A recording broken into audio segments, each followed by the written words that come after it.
Welcome to my channel Heart Meets Spirit. This channel is intended to support you improving and changing your life. Live a life of love, trust and confidence. Enjoy.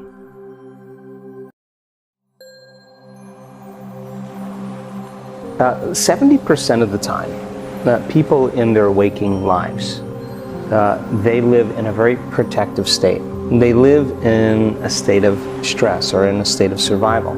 In fact, it's such a program that we don't know that we're doing this. We're always spanning the environment to determine if it's safe or not. And if something appears out of the predictable or unknown, it alerts us. And we move into a state of arousal and we begin to turn on the very systems that begin to say danger, threat, possible scenario that's not safe.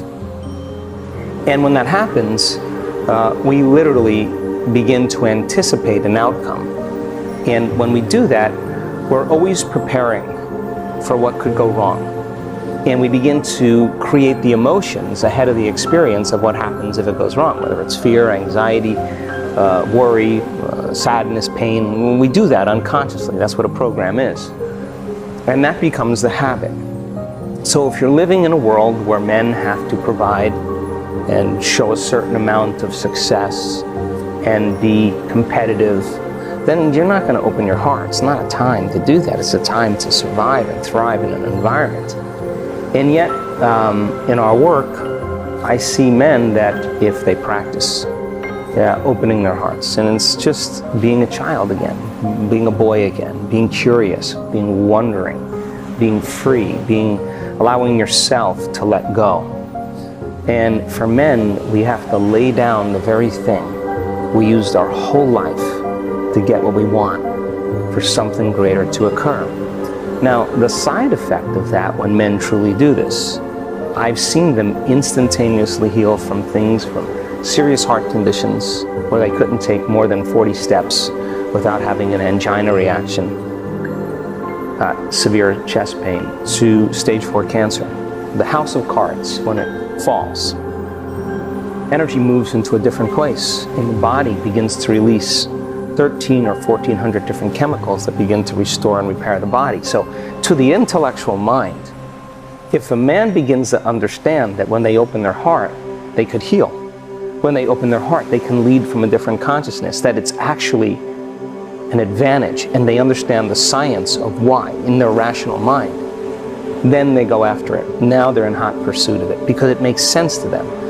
But there's not a lot of evidence or support in our environment for men to be vulnerable. And yet the latest research shows that vulnerability is one of the 5 top qualities for a great leader.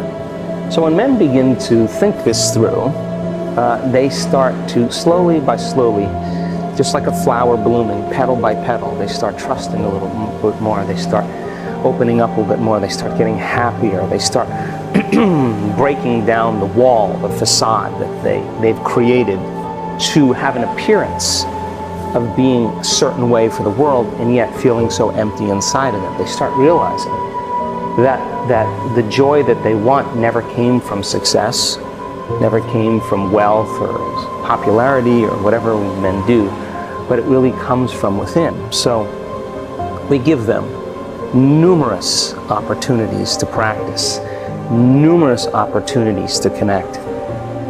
And the heart opens also when you care for another person, when you care for other people, when you give, when you experience gratitude. So a lot of times men, when we do our healings, when we heal other people, you got to be in your heart. And in a very indirect and sneaky way, I know that when I get men in that state and their passion to truly give, that's why they provide with such intensity, is framed in a different way, the heart opens up, and then they become more like a child again. They become free and relaxed and less rigid. So it goes against the program, and it just requires a little bit of knowledge, a greater understanding, me pushing them to that point where they start really going for it, and then setting up enough experiences for them to have it. Now, by the same means, you look at a person that could be a female that was abused as a child. She doesn't understand why she lives her life a certain way, but it's that experience that has confused her or caused her to close off from feeling certain things as well. And when she gets in situations that are unsafe, that create similar emotions, she reverts back to that little child that triggers something, and she doesn't understand why she does that. And so when you give somebody like that enough opportunities to feel safe, they're going to come up against that wall, that event. And when they move through it, their body is going to experience the freedom it felt before that event 30 years ago. And there'll be a complete reorganization of information in the body. There'll be a reorganization of the body's physiology.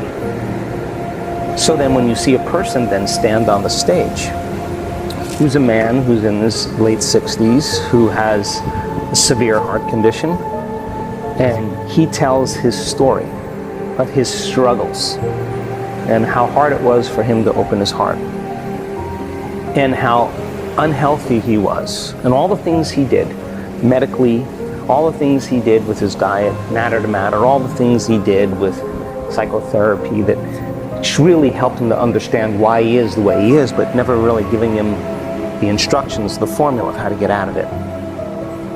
And he tells the story of what happened to him, and he articulates it beautifully. And you look out in the audience of 1,000 people, and you see men crying because he's reaching them on some level. And he doesn't look like a movie star, and he doesn't look particularly young or successful, or looks just like everybody else, just a common person.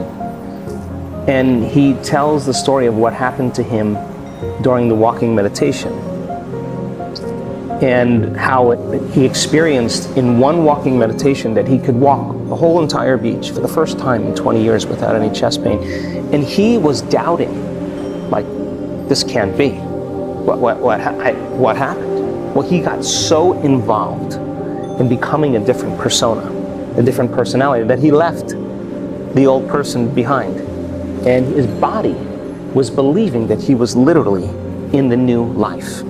And all of a sudden, in a matter of seconds, his body begins to respond. Now, he articulated in great detail his doubt in front of an audience, because when that happens, you start disbelieving.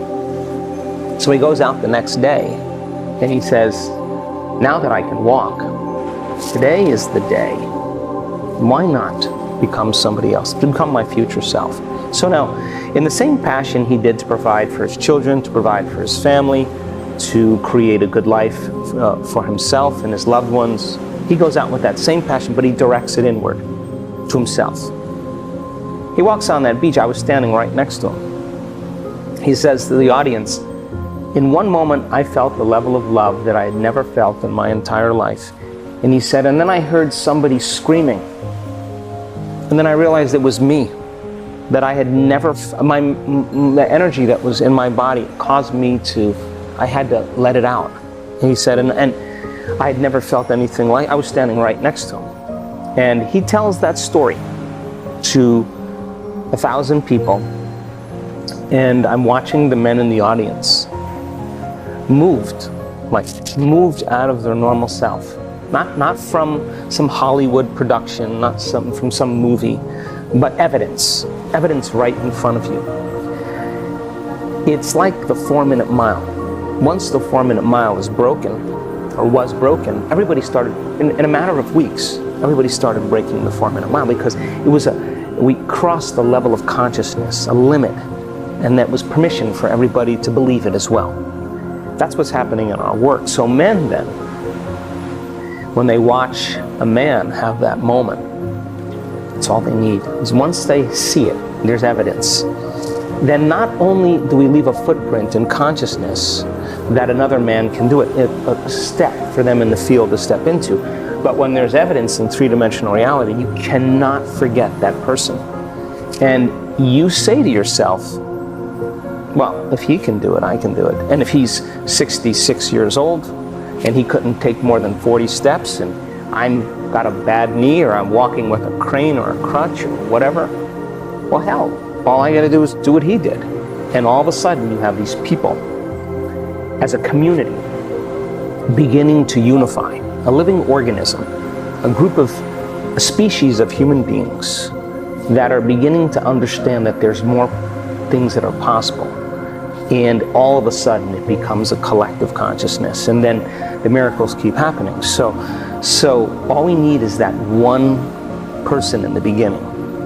And when they tell their story in humility and in grace and in simplicity, in curiosity, it gives people permission to begin to step out. And so I'm so proud of our community. I'm so proud of our culture, because we have men now that know how to open their hearts, and they can lead with an open heart. And God, we need enough of those. And we have women who have taken care of their families and sacrificed and compromised and held things together and put themselves second for their children and for their family and their loved ones, and never really had a moment to get clear on what they wanted. And now they're turning their love inward, and they're getting very clear on their intention, and they're doing amazing things. So it requires the balance between our head and our hearts. We can't not have our brains involved and just open our hearts. We got to direct that energy. That's what our brain does. It's a compass. It directs us somewhere, and the emotion is the energy that drives us there. So when you have coherence in the brain, coherence in the heart, now you have greater effects on the nature of reality.